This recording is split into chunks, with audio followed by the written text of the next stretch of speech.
رات کے 12 بج چکے تھے۔ گھر کے سبھی لوگ خواب غفلت میں لطف اندوز تھے، لیکن میری آنکھوں سے نیند کوسوں دور تھی۔ ذہن میں چند طرح کے خیالات رقص کر رہے تھے۔ پیاس محسوس ہوئی، میں کچن میں گیا، فریج سے ایک چلڈ بوتل نکالا اور دبے پاؤں اپنے کمرے کی طرف لپکا کہ اچانک بوتل ہاتھ سے چھوٹ کر فرش پر جا گرا۔ رات کی خاموشی کو چیرتی ہوئی بے تکی آواز سے میرے کان لرز اٹھے۔ بہرحال میں نے بوتل اٹھایا اور کمرے میں آ گیا۔ مشکل سے 2-3 گھونٹ پی کر بوتل میز پر رکھ دیا، چونکہ پانی کافی ٹھنڈا تھا۔ طاق پر رکھے سگریٹ کی پاکٹ سے ایک سگریٹ نکال کر لائٹر تلاشنے لگا۔ یہ میرا روز کا معمول تھا، عشائیے کے بعد صرف ایک، لیکن آج تو ساری حدیں پار کر دی۔ اب تک 4 سگریٹ جلا چکا تھا۔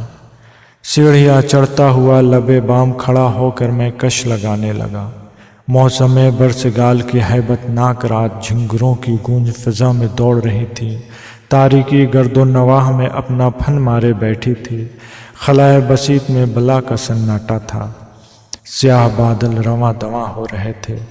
اچانک میری نگاہ ایک چمکتی ہوئی شے پر پڑی، جو میرے مکان سے کچھ دوری پر سڑک کے کنارے عیاں ہو رہی تھی۔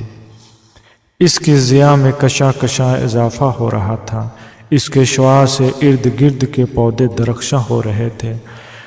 میں حیرت زدہ نظروں سے اسے دیکھنے لگا۔ ایسا معلوم ہو رہا تھا جیسے آسمان سے قطب تارہ ٹوٹ کر زمین پر گر گیا ہو۔ میرے خیالات طواف کرنے لگے۔ شاید یہ کوئی قیمتی و نایاب پتھر ہے، یا کوئی ناگ نے اپنا من اگل رکھا ہے۔ دل میں لالچ ہچکولے مارنے لگا۔ اسے نزدیک سے دیکھنے اور حاصل کرنے کی خواہش جنم لینے لگی۔ اچانک من میں خیال آیا، کیوں نہ میں اپنے ہم خیال دوست انشا کو اس چمکتی ہوئی شے کے بارے میں سب کچھ بتا دیں۔ انشا میرے بچپن کا دوست ہے۔ دونوں ایک ہی گاؤں میں پرورش پائی اور ابتدائی تعلیم بھی ساتھ ہی میں ہوئی، اور ہمارے خیالات میں یکسانیت بھی ہے۔ بہرحال میں نے مسلسل 2-3 کال کیا، لیکن کوئی جواب نہیں ملا۔ شاید موبائل سائلنٹ موڈ میں ہوگا۔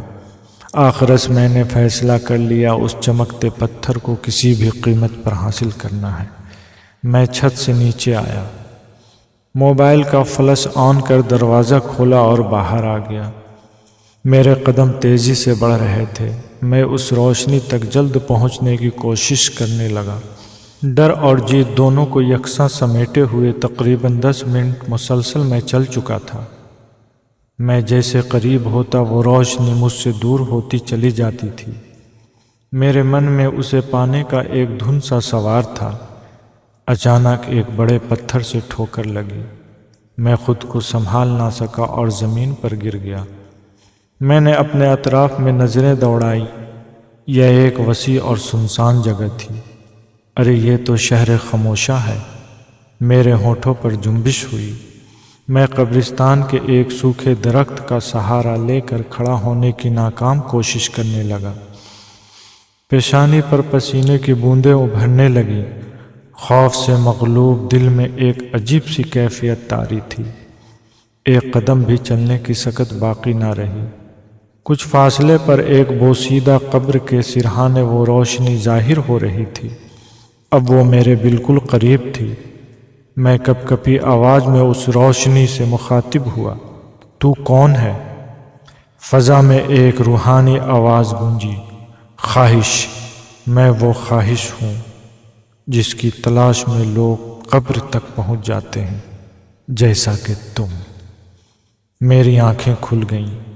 میرا دوست انشا مسکراتے ہوئے مجھ سے مخاطب ہوا، رہنما گیاوی، آج کے خواب میں آپ کہاں تشریف لے گئے تھے؟